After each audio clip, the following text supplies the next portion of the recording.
Let me tell you something right off the bat. If you ever want to know how fast the universe can flip your life upside down, just buy yourself a big red couch and move into a neighborhood ruled by a Karen. Yeah, I know, should have seen it coming, right? But trust me, no amount of Netflix HOA drama could have prepared me for what went down. Picture this. I'm standing on my own front lawn in my pajamas, arguing with a woman old enough to be my mom's mean older sister, while two cops and a pair of very nervous movers look on like it's the weirdest episode of Cops they've ever seen. And you want to know the wild part? All I wanted was to keep my couch out of the landfill. So let me back up a sec. My name's Jamal Davis, and not that it should matter, but yeah, I'm black. And this is Willow Creek, one of those neighborhoods where the lawns are perfect and the people, let's just say, they notice things. I'd been in my house maybe 3 weeks, barely enough time to figure out where all the light switches were. I work from home as a graphic designer, so it's not like I'm running raves at midnight. The loudest thing in my house is my coffee grinder. Still, somehow, Brenda, president of the HOA and self-appointed guardian of suburban purity, decided it was her civic duty to evict me. And my brand new $5,000 crimson leather couch. There I am, standing outside half awake when Officer Miller fixes me with that, "Let's see what this one's about. Look." "Son," he says in that tone that makes you want to roll your eyes so hard you see your own brain. "What's your side of the story?" I take a breath, try to channel my inner calm. "Officer, first, I'm not a tenant. I own this house. Got the deed in my office if you want to see it." I can tell he doesn't quite believe me. "Second, everything, Brenda just told you total fiction. No parties, no warnings, no violations." I lay out the fax couch delivered yesterday. Movers called by Brenda, who told them she was the property manager and that I was being evicted. She tried to get my stuff hauled out because I broke some imaginary rule she made up that morning. Ask the movers, I say. They'll tell you. Officer Kinski, the younger cop, glances at the movers. These two guys still hanging awkwardly on my porch steps like they're hoping to wake up and realize this is all just a bad dream. The big one nods so hard his whole body moves. "Yeah, man." She called us up, said it was a clean out. We show up and the owner's standing right here. We're not trying to get in trouble, dude. It would be funny if it wasn't so ridiculous. But Brenda, man, she's not backing down. Hand on her chest, voice all quivery, pulling out every trick in the damsel in distress handbook. He's turning them against me. They're all in it together. If you've ever seen someone try to gaslight a whole group of people at once, you know exactly the vibe. She's just hoping the cops will get tired of sorting it out and leave her to her games. Problem is, I know how these things usually go, me standing in my slippers, her in her Sunday best blazer, and the default winner isn't usually the guy who looks like me. But I've got one more card. "Officer Miller, if I could show you something real quick." He gives me this slow nod like he's humoring me. So I head inside, grab the invoice and delivery receipt sitting right on top of my mail. Here's the bill of sale in my name. Here's the delivery slip from yesterday, signed by me to this address. He takes the papers, his mustache twitching as he reads. Checks the name, the price, the address, then glances over at Brenda, who's starting to look less concerned grandmother and a lot more cornered animal. Now the story doesn't make sense. Why would someone getting evicted splurge on a brand new $5,000 couch?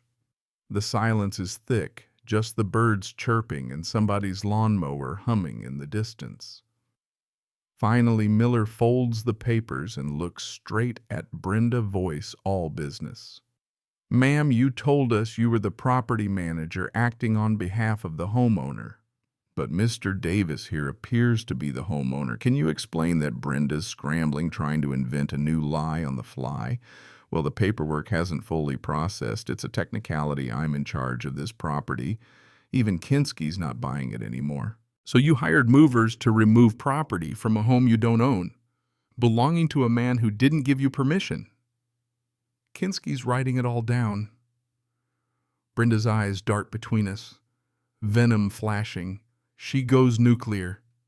He violated the bylaws. The truck was blocking the petunias. I have the right to enforce the rules. Miller shuts her down fast. Ma'am, HOA bylaw violations are civil matters. They don't give you the right to enter someone's property and remove their belongings. That's called burglary and theft. Are you familiar with those terms? For the first time, Brenda actually looks scared. And you know what? I almost feel sorry for her. Almost. But then I remember how smug she was watching my couch being loaded into a truck. That pity gone, replaced by a sweet, cold sense of justice. Miller orders the movers, who honestly look like they'd rather be anywhere else, to put my stuff back exactly where they found it. They jump into action, treating my couch like it's the crown jewels. Brenda, meanwhile, gets asked for ID and is warned about filing a false police report and attempted grand larceny. She tries to play the single mother card classic move, but the officers aren't having it. As the movers carefully slide my couch back into place, I watch Brenda unravel. Her whole kingdom of petty rules is crumbling. And then I get my moment. "Mr. Davis, given the evidence, you're within your rights to press charges," Miller says. I look at Brenda, not the smug tyrant now, just a sad, crumpled figure in a pink blazer. And I think about all the times people like her have gotten away with stuff just because nobody fought back. Not this time. "Yes, officer," I say clear as day. "I want to press charges. All of them." Suddenly, it's real. Miller reads Brenda her rights right there on my lawn while neighbors peek out from behind curtains, phones recording. Mrs. Henderson from across the street actually comes out, hand to her mouth, eyes wide. The suburban peace is shattered, and for once, it's not my fault. After the patrol car rolls away with Brenda in the back, Miller comes inside to take my statement.